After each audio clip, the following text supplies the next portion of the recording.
Supreme court में रिया चक्रवर्ती का बयान सामने आने के बाद से यह तस्वीर सोशल मीडिया पर वायरल हो रही है। लेकिन इस तस्वीर का सच क्या है? क्या है यह तस्वीर और इसका सुशांत सिंह राजपूत से क्या कोई कनेक्शन था?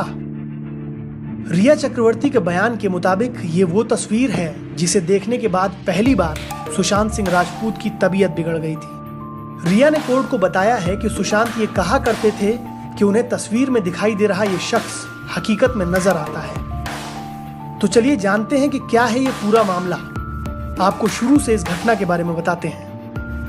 रिया चक्रवर्ती के बयान के मुताबिक बात अक्टूबर 2019 की है, जब वो अपने भाई शोविक और बॉयफ्रेंड सुशांत सिंह राजपूत के साथ छुट्टियां मनाने यूरोप गई हुई थी। तीनों ने इटली के फ्लोरेंस शहर में स्थित एक 600 साल पुराने होटल में ठहरने का फैसला किया था। इस होटल में तमाम बहुत पुरानी चीजें भी मौजूद थी, जिनमें से एक थी ये पेंटिंग। रिया ने बताया कि वो अपने भाई के साथ एक अलग कमरे में रह रही थी और सुशांत का कमरा अलग था। एक दिन जब वो सुशांत के कमरे में आई तो उन्होंने देखा कि सुशांत इस तस्वीर को देखकर कुछ मंत्र पढ़ रहे हैं। उनकी आंखें अजीब सी हो गई थीं और उनके हाथों में रुद्राक्ष थे।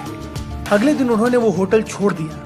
हालांकि सुशांत लगातार ये बात कहते रहे कि उन्हें तस्वीर वाला वो शख्स नजर आता है। कुछ दिन तक तीनों एक अन्य होटल में रुके, लेकिन फिर भी तबीयत नहीं सुधरने पर तीनों ने वापस भारत चलने का फैसला कर लिया। रिया ने बताया कि वापस लौटते वक्त पूरे सफर में सुशांत ज्यादातर खामोश रहे। अब सवाल ये उठता है कि ये तस्वीर आखिर क्या है।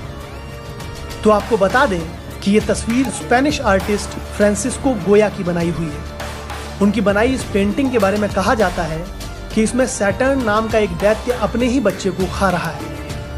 ग्रीक माइथोलॉजी के इस दैत्य के बारे में बहुत सी कहानियां मशहूर हैं। सैटर्न को यह डर बैठ गया था कि उसकी संतान उसके साम्राज्य और उसकी शक्तियों पर कब्जा कर लेगी। इसी डर के चलते सैटर्न अपनी सभी संतानों को उनके जन्म के बाद खा जाता था। गोया की बनाई ये तस्वीर उसकी बनाई उन 14 तस्वीरों में से एक है जिसमें उन्होंने माइथोलॉजिकल कहानियों के एक डार्क एस्पेक्ट को दिखाया था।